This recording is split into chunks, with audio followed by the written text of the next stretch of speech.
Balik ni Tesla USB. Inyo ning i-right click. Copy. Paminaw tanan. Then arin ninyo ilabay ni download. Then paste. Nanong gibutang man ako diha. Kay delete pa man ay humani mo gamit. Then right click. Extract. Basta makakita gani mong nailibro. Tulog ka mo, kunya naay bakos, ibaksan ba? Nagpasabot nga, WinRAR na ha? Yes, sir. Kanya? Office.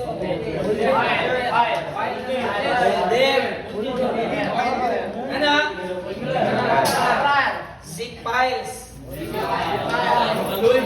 Archive. So, inyo ni tanawan, ang extension na niya, .zip. Ang extension na niya, so zip files and folder. Then, sold na ko sa folder ni 16. Then, click. Kita mo ni KMS AutoNet Bootable. I-click. Pag wala yung solod, balik sa gawas. I-right click, balik sa WinRAR. Then, extract all. Balik. Then right click, run as administrator. Activation mode. Sa activation mode, duha ka buok inyong activate. Kining activator. Aminaw, educational purposes only ha. Kay bawal ni siya, violation ni sa Microsoft. Pero akong gihatag sa inyo ha is educational purposes only. So, activate only Windows 8, Windows 7, and Windows 10. So, 7, 8, and 10. Oh, Microsoft Office from Office 2013 and 16. Kanara ha? So, 13 and 16. Then, activate Windows.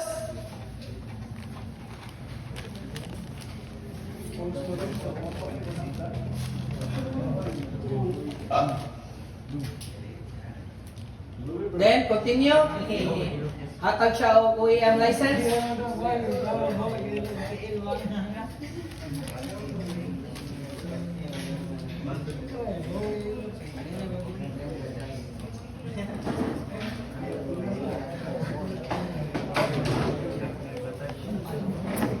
After ninyo siya ma-activate, ayaw ninyo i-click ang yes ha. Yes, sir. Okay. Kanong dili man i-click ang yes. Mag-install malware. Kay mura ng malware na ni virus. So, for example, ang internet cafe, wala naka-depress, pero kasagaran ng internet cafe, naka-depress na. Bisag unsa inyong i-install niya, bisag mag-run kag virus diha, inig-reboot sa computer, mapapa ko siya kay naka-compress ang drive, ang partition drive sa computer. So, di ka pwede ka-update, di ka pwede ka-install. Kanang inig-restart mo, tanan nimong gibuhat, mapapa siya. So, cancel. So, pag cancel mo, tanaw nimo ang activation. If activated ang Windows is activated by using our usual activation service. So, activated na siya. Karon, ang next is i-right click, then uninstall. So, nanay Acrobat, nanay Codic, nanasay WinRAR. Kasi wala dire. Kasi wala. Nanay Bible.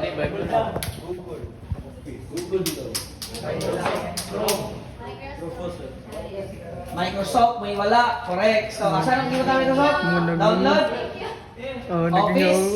Then, set up. Okay. Now, ano dire?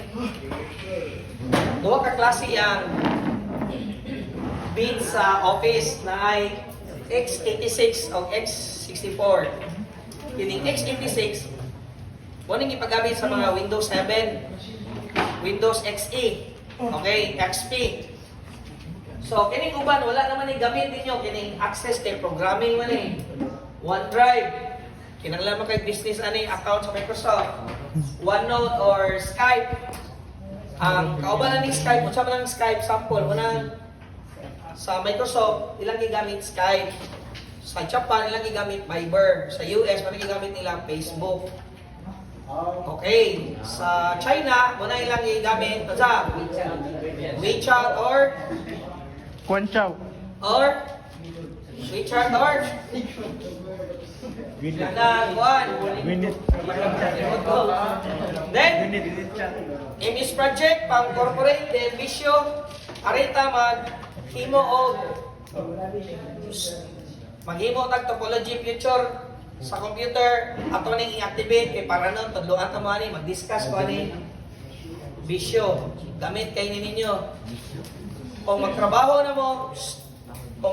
mo, dili mo ganahan mag-computer. Obisyo. Kung ganahan mo accounting, ganahan mo business ad, research and development, para na ning Visio kay mani magbuhat og flowchart na adri tanan sa Visio. More siya PowerPoint. Then, Word, Excel, PowerPoint, Publisher, Outlook, and Excel. So, Excel Office.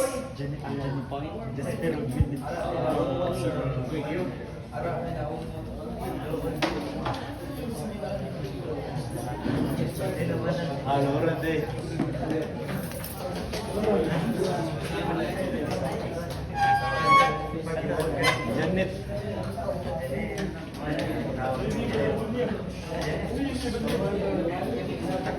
Janet lang. Alam.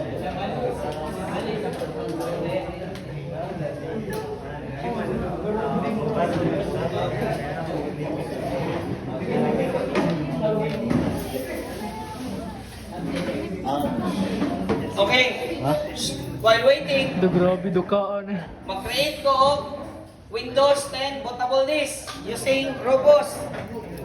So, USB. First, inyong button.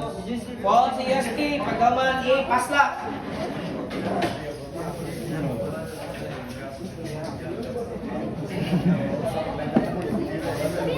So, sa USB. USB Pro. So, 32 gig. Diba? So, itong formaton, mag-create og USB boot. Kung sa iyangay, unang button. So, ni TESDA USB.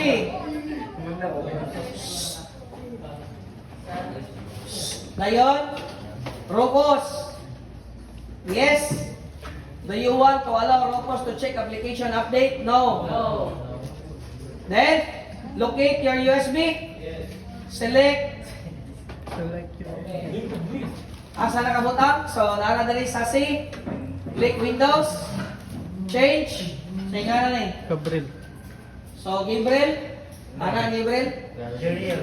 Kaya sir, takto sir. B. JB sir.